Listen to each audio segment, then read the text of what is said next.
All right, with us now, Democratic strategist, former Biden White House Director of Message Planning, Megan Hayes, and former Chief of Staff to Vice President Mike Pence, Marc Short. So $3, 5 pencils, Marc. What do you think about that messaging?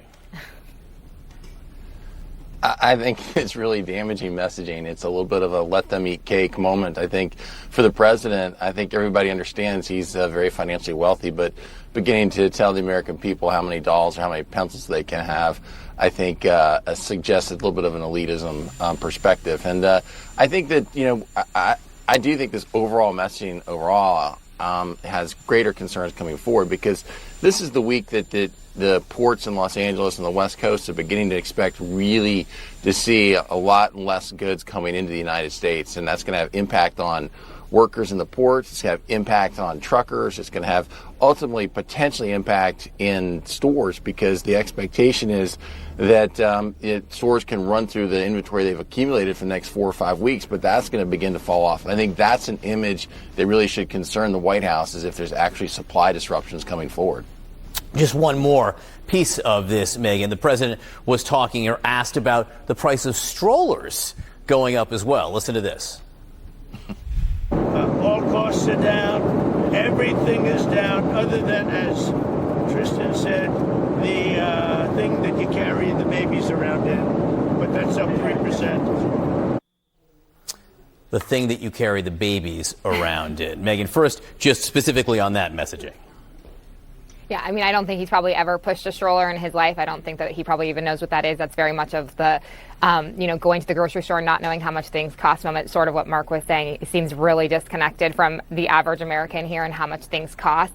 But I think to Marc's point, this is going to become a real supply issue and a real disruption issue. And I think that this is going to actually increase people's bottom lines $3,000, $4,000 over the course of the year. Many economists have said that. And I think that the messaging here, he needs to get a hold of it, because he's losing on the economy. And that is what is going to really impact the midterms coming up in 26. So both of you have actually used interesting phraseology here. Megan, you were saying it's going to start affecting people in their wallets. And Marc noted before that this is the week or the weeks where there will start being some disruption at the ports.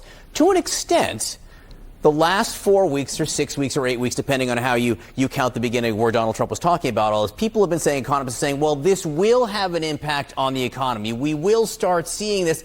But we haven't yet exactly. We continue to have strong employment figures. You continue to see the inflation numbers relatively strong, Megan. So does this provide an opportunity, do you think, for the administration?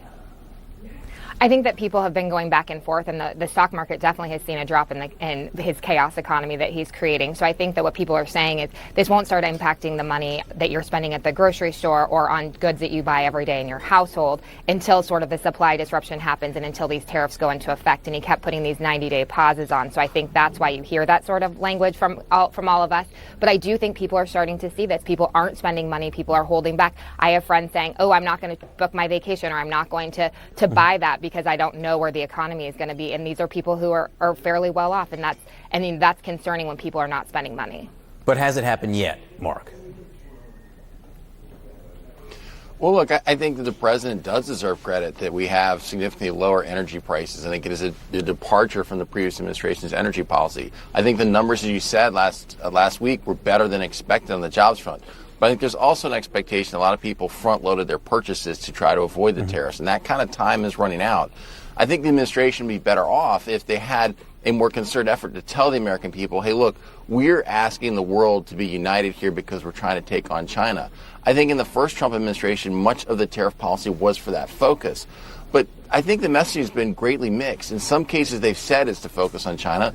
In some cases, they've said we're trying to lower trade barriers across the globe. And they've talked about Canada and Mexico and European allies as enemies. In some cases, it's been to say we're trying to address fentanyl. And in some cases, it's been to say we're going to get rid of trade deficits across every trading partner we have. And so the messaging hasn't really been concerted, John. And I think if you begin getting to the point that people now expect some of these economic disruptions, I think a lot of Americans say, well, what is the intended purpose here of why we're being limited in the number of dolls or number of pencils we can buy?